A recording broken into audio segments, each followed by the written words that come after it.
Hemos llegado ya al estudio bíblico número 19, titulado Los dos pactos.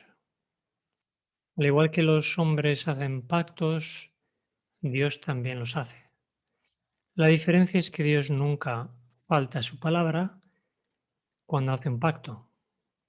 Dios hizo y hace pactos de forma individual y también los hace de forma colectiva.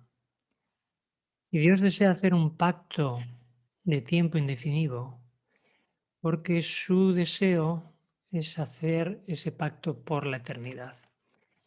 Vamos a orar para empezar este estudio bíblico. Gracias, Señor, porque tú eres un Dios de pactos y de palabra y tú cumples tus promesas. La palabra está llena de promesas que tú quieres que se hagan realidad en nosotros. Ayúdanos a entenderlo y ayúdanos a que sea así.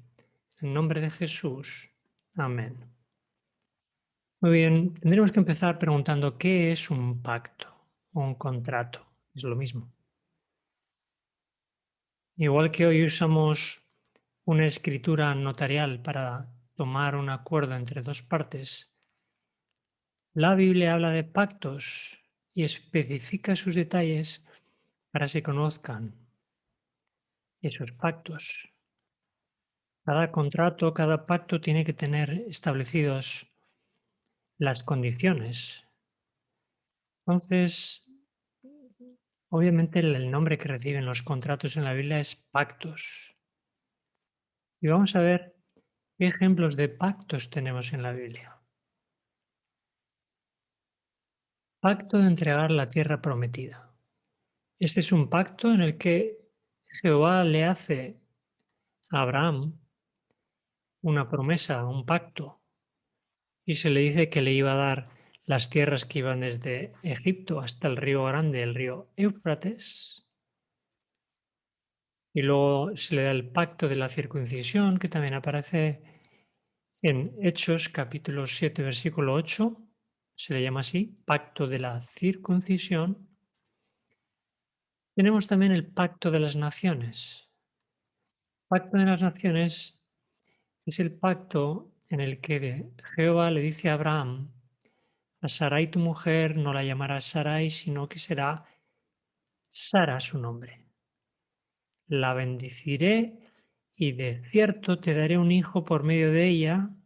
Y dice ese texto que a partir de ese hijo iba a haber una bendición sobre las naciones. Por eso se le llama el pacto de naciones. ¿Y qué era necesario para llevar a cabo un pacto? Bueno, cuatro cosas básicamente. Que hubiera una propuesta, que el acuerdo se escribiera o el pacto se escribiera, que ese pacto, además de ser escrito, se firmara y sellara y que luego se llevara a cabo. Esas eran las condiciones para hacer un pacto. ¿Y cómo se confirmaba el acuerdo o el pacto? Moisés tomó la sangre y roció sobre el pueblo y dijo: He aquí la sangre del pacto que Jehová ha hecho con vosotros sobre todas estas cosas. Este es el momento en el que después de que Jehová comparte su ley con el pueblo, Moisés trata de involucrar al pueblo con el pacto. El pacto que también se llama pacto a la ley de Dios, en este caso eran los 10 mandamientos. ¿Cómo se llamaba el arca donde se guardaban las tablas de la ley? Dice Números 10:33, el arca del pacto. Con lo cual, este mueble del santuario, del tabernáculo, está vinculado con un pacto. En este caso se refería al pacto de la ley de los 10 mandamientos. Dios nos tiene que ayudar a entender que nuestra relación con Él depende de su promesa hacia nosotros, pero del hecho de aceptar también nosotros un pacto. Y vamos a ver las tablas de la ley. ¿Qué nombre recibían? Las tablas del pacto, dice Deuteronomio capítulo 9. Concretamente el versículo 11 dice, y aconteció después de 40 días y 40 noches que el Señor me dio las dos tablas de piedra, las tablas del pacto, las tablas del pacto, porque en realidad la ley de Dios, los 10 mandamientos son un pacto. ¿Y cuál es el pacto más importante del Antiguo Testamento? Vamos a verlo. Si diereis oído a mi voz y guardareis mi pacto, me seréis un reino de sacerdotes y gente santa. Y dice el segundo versículo, todo lo que ha dicho Jehová haremos. Esa fue la respuesta del pueblo a la propuesta del pacto que Dios les está dando. O sea, Dios les está diciendo, si vosotros guardáis el pacto de los 10 mandamientos, seréis un reino de sacerdotes y gente santa. Israel aceptó el pacto. Y Moisés vino y contó al pueblo todas las palabras de Jehová y todas las leyes, y todo el pueblo respondió a una y dijo, haremos todas las palabras que Jehová ha dicho. Todas las palabras que el Señor ha dicho haremos. Repitieron varias veces, con lo cual se comprometieron con el pacto. Vamos a ver si lo cumplieron. Vamos a ver cómo terminó ese compromiso del pueblo de Israel con Dios. ¿Qué ocurrió 40 días después de ese compromiso? Entonces el Señor habló a Moisés, desciende pronto, porque tu pueblo que sacaste de la tierra de Egipto se ha corrompido. Y el versículo de la derecha dice, tan pronto como Moisés se acercó al campamento, vio el becerro y las danzas, se encendió la ira de Moisés, arrojó las tablas de sus manos y las hizo pedazos al pie del monte. Muy poco tiempo después de que Israel se comprometiera en un pacto con Jehová, lo rompió. Por eso Moisés, como símbolo de que el pacto se había roto, rompe las tablas de la ley que el mismo Dios había escrito. ¿Y qué otra forma tiene la Biblia de referirse a la apostasía o al pecado? Abandonar el pacto. Jeremías 22:9. Esa es la forma en la que el profeta dijo al pueblo que estaban viviendo en pecado. Abandonar un pacto es no cumplir con la palabra, y no cumplir con la palabra en relación con Dios es pecar. Por eso, cada vez que transgredimos la ley de Dios, si hemos hecho un pacto con Dios, estamos abandonándolo. Vamos a ver qué significa abandonar el pacto con Dios. Es justo lo que yo estoy diciendo ahora. La forma de invalidar el pacto con Dios es no cumplir con la palabra que yo he dado en ese pacto. Y eso podemos trasladarlo al día de hoy cuando nosotros no cumplimos la palabra, cuando no cumplimos una promesa, estamos rompiendo un pacto. De igual forma, cuando nosotros no respetamos ni obedecemos a Dios, estamos invalidando el pacto con Dios. Vamos a ver qué rey descubrió que Israel había roto el pacto con Dios y dirigió una reforma entre el pueblo. He hallado el libro de la ley en la casa de Jehová, dice 2 Reyes 22:8. He hallado el libro de la ley en la casa de Jehová. Se fue Josías. ¿Qué es lo que hizo cuando escuchó la ley? Rasgó sus vestiduras en señal de arrepentimiento. Josías hizo una reforma en Israel solo cuando encontró el pacto que Israel tenía todavía con Dios. Y al darse cuenta que Israel no estaba cumpliendo el pacto, entonces rasgó sus vestiduras. Osías sabía que un pacto se invalidaba cuando una de las partes no lo cumplía.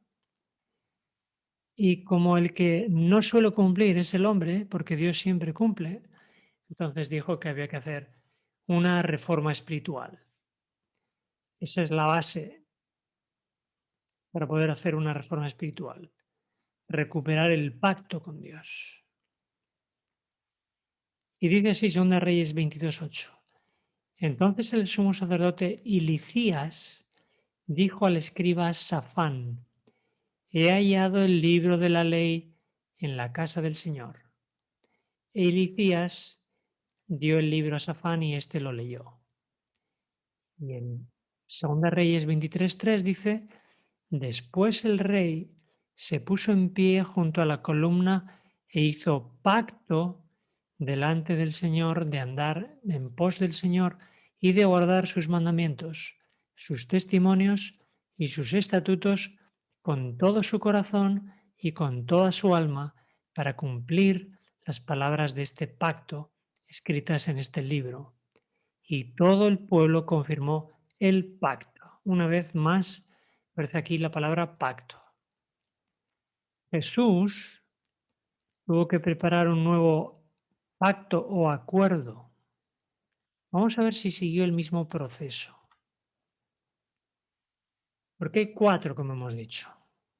Número uno, propuesta de acuerdo. Número dos, que el acuerdo se escriba. Número tres, que el acuerdo se firme y se selle. Y número cuatro, que el acuerdo se lleve a cabo.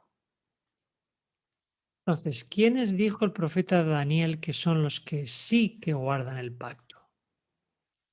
Guardas el pacto y la misericordia con los que te aman y guardan tus mandamientos. Guardas el pacto, dice ahí, con los que, fíjate, primero viene el amor, y el amor que Dios nos da hace que guardemos sus mandamientos o sus pactos. Entonces, el nuevo pacto de Dios con su pueblo era un testamento que dejaba su pueblo, y vamos a ver si puede cambiarse ese pacto. Un pacto, aunque sea de hombre, una vez ratificado, nadie lo invalida ni le añade. La muerte de Jesús, en realidad lo que estaba haciendo era ratificar el nuevo pacto que nadie puede cambiar. Igual que el testamento no se puede cambiar cuando una persona ha muerto, la muerte de Jesús en la cruz confirmó el nuevo pacto mencionado en Hebreos 9:17, y nadie puede cambiarlo después de su muerte. Entonces, ¿son la ley y la sangre los dos parte también del nuevo pacto? ¿O la ley y la sangre son parte solo del antiguo pacto? Porque algunos cristianos creen que el nuevo pacto está basado solo en la sangre de Cristo. En el pacto del Antiguo Testamento y en el del Nuevo Testamento se habla en los dos de sangre y ley. La ley es el acta notarial, la sangre es la ratificación. Así que el nuevo pacto de Dios también contiene ley y sangre para ofrecer un pacto perfecto. Dice Romanos 3:31, ¿anulamos entonces la ley por medio de la fe? De ningún modo, al contrario, confirmamos la ley. Creer en un nuevo pacto sin ley es dar vía libre al pecado. ¿Para qué habría sido necesaria la muerte de Jesús si la ley podía ser quitada? En realidad, quitar la ley es restar mérito a la muerte de Jesús, ya que en ese caso a Jesús no le hubiera hecho falta morir. ¿Qué ha sido más importante desde el principio, la ley o la sangre? La ley en realidad siempre ha existido como parte del pacto entre Dios y la humanidad. Existió con Adán y Eva antes del pecado. Fue solo después del pecado que Dios tuvo que añadir la sangre al pacto. ¿Y en qué pacto estamos viviendo como cristianos? ¿El antiguo o el moderno? Pues depende. Si soy yo el que promete, ¿es Dios el que me promete a mí o es la voluntad humana la que sostiene la religión? Dice Romanos 6:15. Entonces, ¿qué? ¿Pecaremos porque no estamos bajo la ley, sino bajo la gracia? Dice, de ningún modo. El versículo 18 dice, y habiendo sido libertados del pecado, os habéis hecho siervos de la justicia. En realidad, la ley es una ratificación del sacrificio de Jesús. La ley no le salva a nadie, pero la ley es una muestra del respeto hacia Dios, no para salvarme, sino porque ya Cristo me ha salvado. Entonces, ¿es la voluntad divina la que sostiene mi religión o es mi propia voluntad? ¿Debo yo de hacer lo que yo creo, lo que a mí me apetece, o debo cumplir lo que a Dios le apetece? Porque Él es el que ha establecido el pacto. Dice Romanos 8:9, sin embargo, ustedes no están en la carne, sino en el Espíritu. Si en verdad el Espíritu de Dios habita en ustedes. Pero si alguien no tiene el Espíritu de Cristo, el tal no es de Él. Y dice Romanos 8:14, porque todos los que son guiados por el Espíritu de Dios, los tales son hijos de Dios. Es el Espíritu de Cristo en nosotros lo que nos hace cristianos. Si aún estamos bajo el pacto antiguo, pensando que guardando la ley nos salvamos, necesitamos otro pacto. Es el pacto de la sangre, pero que en realidad ratifica el pacto antiguo de la ley. Así que Dios nos tiene que ayudar a entender que nuestra relación con Él depende de su promesa hacia nosotros. Pondré dentro de ustedes mi espíritu y haré que anden en mis estatutos y que cumplan cuidadosamente mis ordenanzas. Este es el nuevo pacto. A diferencia de Israel en el Sinaí, ellos tenían los 10 mandamientos como un código moral externo al que tenían que intentar obedecer por voluntad propia.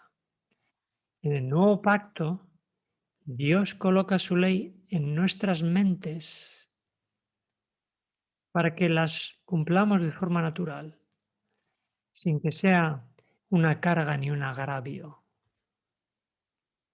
Porque Dios es quien obra en ustedes tanto el querer como el hacer para su buena intención, dice esta versión. Es Dios el que obra en nosotros para que podamos obedecer. Insisto, no para ser salvos, sino porque ya somos salvos.